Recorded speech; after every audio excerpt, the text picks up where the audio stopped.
শিৱসাগৰৰ আমগুৰি নগৰৰ মৰিয়নি সংযোগী ৰেল ক্ৰছিঙত পথ দুৰ্ঘটনা।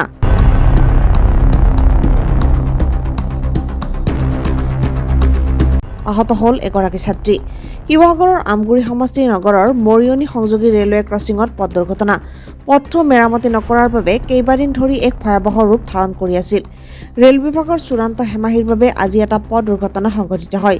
স্কুটিৰে আহি থকা এগৰাকী ছাত্ৰী ৰেল ক্ৰছিঙত পথ দুৰ্ঘটনাত পতিত হ'ল। আহত হয় এগৰাকী ছাত্ৰী। ৰেল বিভাগৰ চূড়ান্ত হেমাহি আৰু ৰাইজক যাতায়াতৰ বিপদৰ ফালে ঠেলি দিয়া কাৰ্যত গৰজি উঠিছে অসমীয়া যুৱ মঞ্চ।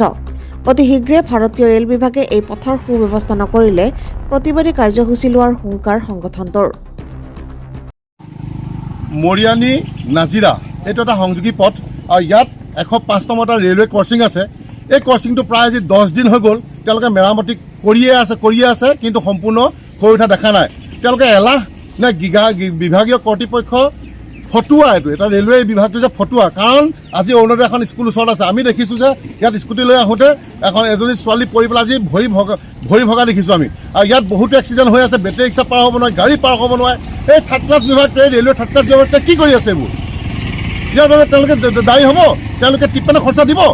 আমি অসমীয়া জীৱন যে 3 দিনৰ সময়সীমা ৰেলৱে কৰ্তৃপক্ষক বান্ধি দিছোঁ। এই তিনিচুকীয়াত বহি থকা ধূত DRMটোক আমি 3 দিন সময়সীমা বান্ধি দিছোঁ যে 3 দিনৰ ভিতৰত যদি ইয়াৰ ওপৰত বিহিত ব্যৱস্থা নলয় আমি ৰেল বৰ্ডৰ দ্বাৰা কাৰ্যসূচী হাতত ল'ব বাধ্য হ'ম। ইয়াৰ বাবে জগৰীয়া হ'ব ৰেলৱে বিভাগ আৰু ইয়াৰ বাবে জগৰীয়া হ'ব আমাৰ আমগুৰি প্ৰশাসন।